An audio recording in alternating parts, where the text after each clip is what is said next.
ছুটি বাড়ির পক্ষ থেকে লাল গোলাপ শুভেচ্ছা। লিল্লাহে তাকবীর।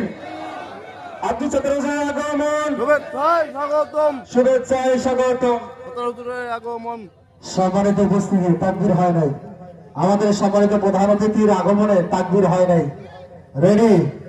শরীরের শত শক্তিকে কণ্ঠের আমরা তাকবীর দিয়ে সুরিবাড়িবাসীর পক্ষ থেকে, গয়বাড়ি টেপাঘরের পক্ষ থেকে প্রধান অতিথিকে আমরা স্বাগতম জানাবো ইনশাআল্লাহ।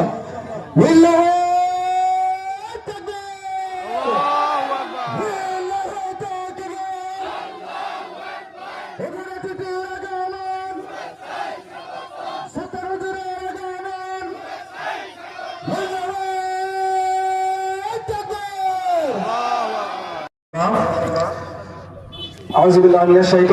বিসমিল্লাহির রহমানির রহিম। দিল্লা উপজেলা গয়াবাড়ি ইউনিয়ন কর্তৃক আয়োজিত আজকে নির্বাচনী জনসভা উপস্থিত আছেন বাংলাদেশ জামাত ইসলামী ডোমাডিমলা আসনের বাংলাদেশ জামাত ইসলামী মনোনীত পদপ্রার্থী। আজকের প্রোগ্রামের প্রধান মেহমান অধ্যক্ষ মাওলানা আব্দুল সত্তার। উপস্থিত আছেন বিভিন্ন দায়িত্বশীল বৃন্দ। আমার সামনে উপস্থিত প্রাণ প্রিয় দিনী মুজাহিদ ভাই, সালাম, আসসালামু আলাইকুম ওয়া রাহমাতুল্লাহ।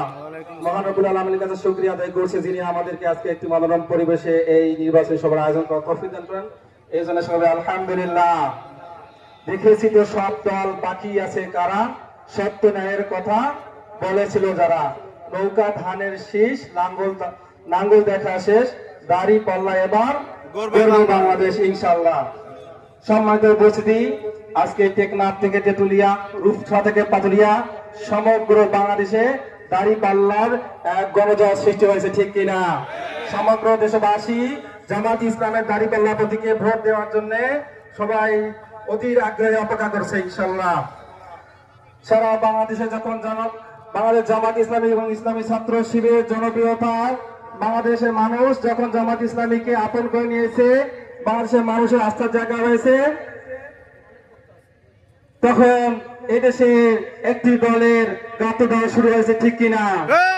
আপনারা দেখতে পাচ্ছেন বাংলাদেশের জামাত ইসলামের জনপ্রিয়তা সহ্য করতে না পেরে তারা আমাদের নেতা কর্মীদের উপর হামলা করা শুরু করে দিয়েছে।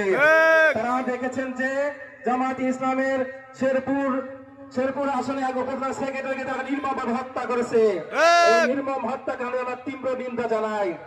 আপনারা লক্ষ্য করেছেন যে বাংলাদেশের বিভিন্ন প্রান্তে আমাদের মহিলা কর্মীদের উপর তারা নির্লজ্জ বর্বর আক্রমণ চালাচ্ছে। আপনারা খেয়াল করেছেন আমাদের পার্শ্ববর্তী জেলা লালমনিরহাটে তারা আমাদের মা বোনদের হিজাব তারা